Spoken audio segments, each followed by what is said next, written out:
सबैजनालाई नमस्कार। आज हामी बीएड 4th इयर अन्तर्गत स्प्रेडशीट को टपिक लिएर उपस्थित भएका छौं। स्प्रेडशीट के हो, यसको प्रयोग कसरी गर्ने र शिक्षामा यसको उपयोगिता के छ भन्ने बारेमा हामी छलफल गर्न लागिरहेका छौं। ओके, लाउनुहोस् सकेसम्म भिडियोलाई सानो छोटो बनाउने प्रयास गर्दछु। वास्तवमा स्प्रेडशीट भनेको चाहिँ नि माइक्रोसफ्ट कम्पनी लगायत अन्य विविध कम्पनीहरूले यो अफिस प्रयोजनको लागि गणितीय गणनाहरूलाई सहज रूपमा डाटा इन्ट्री गर्ने, डाटा प्रोसेसिङ, डाटा म्यानेजमेन्टको लागि तयार गरेको एउटा कम्प्युटर सफ्टवेयर हो वास्तवमा। र यसको प्रयोगले अफिस मा आवश्यक पर्ने सम्पूर्ण तथ्याङ्क शास्त्रीय गणनाहरूलाई सजिलैसँग गणना गर्न सकिन्छ। जोड, घटाउ, गुणा, भागा लगायत विभिन्न चार्टहरू, ग्राफहरू तयार गर्ने र फुल्ली म्याथमेटिकल एउटा प्लेटफर्मको रूपमा यसलाई लिन सक्छौं। आजको हाम्रो प्रस्तुतिकरणका विषयहरू छन् एमएस एक्सेल को परिचय, विशेषता र यसको प्रयोग। अब यहाँ स्प्रेडशीट एक्सेल को एउटा फोटा देखाइएको छ, यहाँनिर यसको आउटलाइन देखाइएको छ। यो माथि जुन तपाईहरुले देखिराख्नु भएको छ, यो माथिको जुन बटनहरू छ यसलाई चाहिँ हामी ट्याब भन्छौं। यहाँ होम ट्याब छ, इन्सर्ट छ, पेज लेआउट छ, फर्मुला, डाटा, रिभ्यू, भ्यू लगायतका यो जुन टप रोमा भएका कुराहरूलाई चाहिँ हामी button भन्छौं।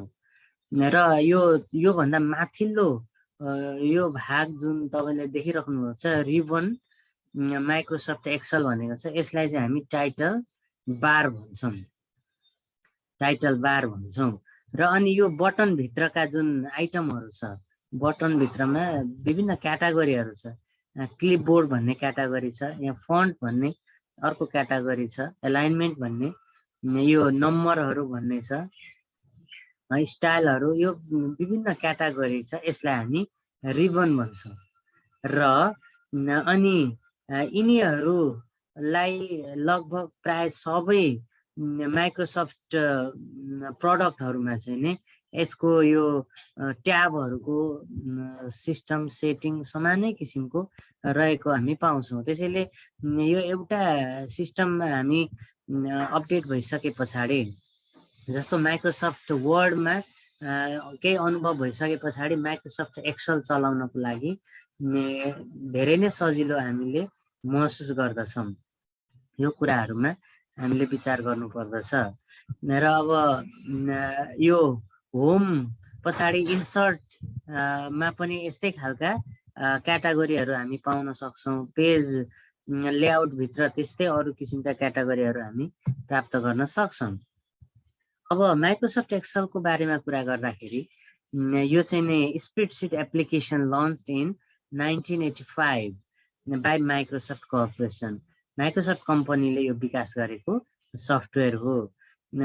Microsoft Excel is popular spreadsheet system which organize data in row and column. यसमा तथ्याङ्कहरूलाई रो र कोलममा चाहिँ नि अर्गनाइज गरिएको हुन्छ।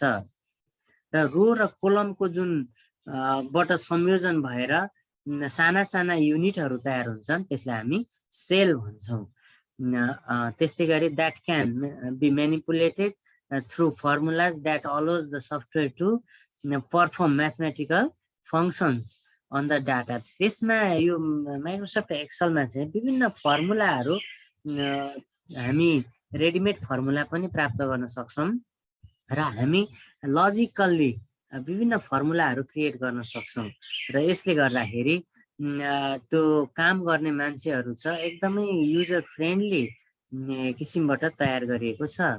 यसको डेफिनेसनको रूपमा चाहिँ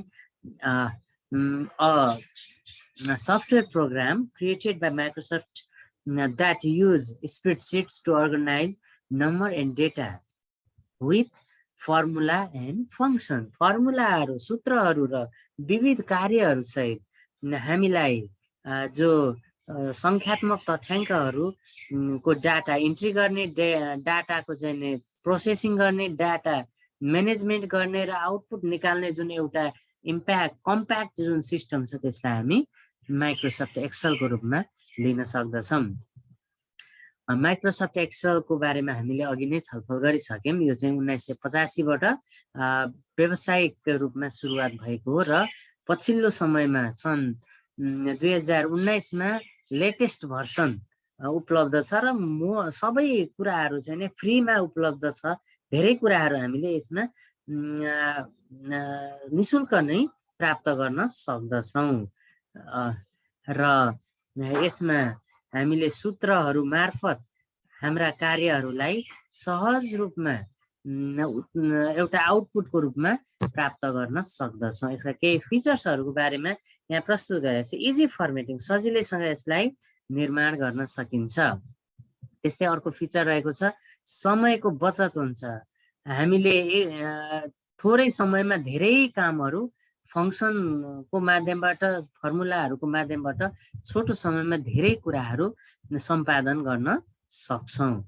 त्यस्तै गरी यसले त्रुटिरहित गणनाहरू गर्न सक्छ। हामीले डाटा इन्ट्रीको क्रममा कुनै त्रुटि गरेका छैनौँ भनेदेखि त्यसबाट प्राप्त हुने उपलब्धि त्यो पनि के हुन्छ त भन्दाखेरि त्रुटिरहित आउटपुट हामी प्राप्त गर्न सक्दछौँ।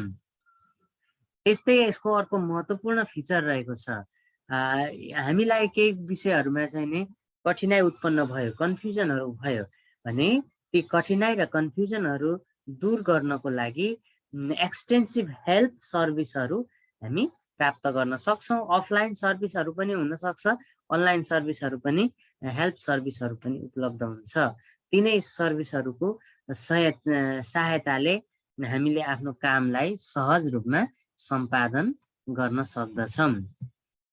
त्यस्तै अर्को छ इजी टु सर्ट डेटा। डाटाहरूलाई विभिन्न आधारमा मिलाउनु पर्ने हुनसक्छ, ठुलोदेखि सानो, सानोदेखि ठुलो क्रममा वा अल्फाबेटिकल अर्डर अनुसार त्यसलाई मिलाउने, अरू धेरै फिल्टरहरू गर्ने, आवश्यक डाटाहरू मात्रै डिस्प्ले गर्ने, अनावश्यक डाटाहरूलाई हाइड गर्ने, यो विविध खालको सिस्टमहरू पनि माइक्रोसफ्ट एक्सेलभित्र हामी प्राप्त गर्न सक्दछौँ।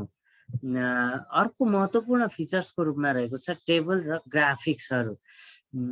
माइक्रोसफ्ट एक्सेलभित्र हामीले डाटा इन्ट्री गरिसके पछाडि त्यो डाटाको स्वरूप अनुसार कस्तो खालको चार्ट, कस्तो खालको टेबल बनाउने इजी फर्मेट गर्न सक्दछौँ।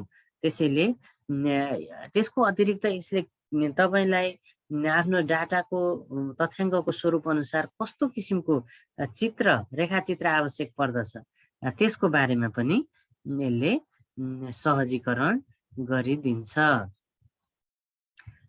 अर्को महत्त्वपूर्ण कुरा चाहिँ यहाँ यसले चाहिँ नि सुरक्षाको गहन प्रबन्ध पनि गरेको छ।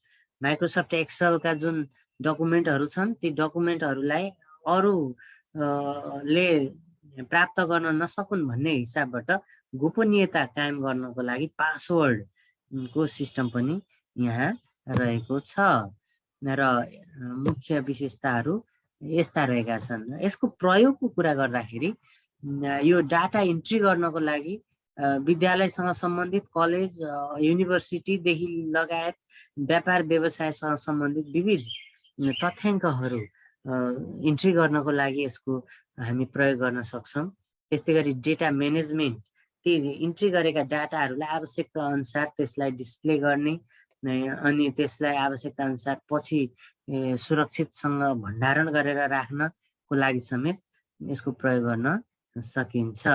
त्यस्तै गरी एकाउन्टिङ पर्पसको लागि पनि यसलाई प्रयोग गर्न सकिन्छ। फाइनान्सियल एनालाइसिस अनि चार्ट एन्ड ग्राफहरू निर्माण गर्नको लागि, विभिन्न किसिमको लजिकहरू लगाएर प्रोग्रामिङहरू डेभलप गर्नको लागि, समय व्यवस्थापन, कार्य व्यवस्थापन, यी समग्र कार्यहरूमा हामीले माइक्रोसफ्ट एक्सेललाई प्रयोग गर्न सक्दछौँ। तपाईले यहाँ एउटा हेर्न सक्नुहुन्छ यो विद्यार्थीहरूको चाहिँ रिजल्टलाई यहाँ प्रस्तुत गरिएको छ।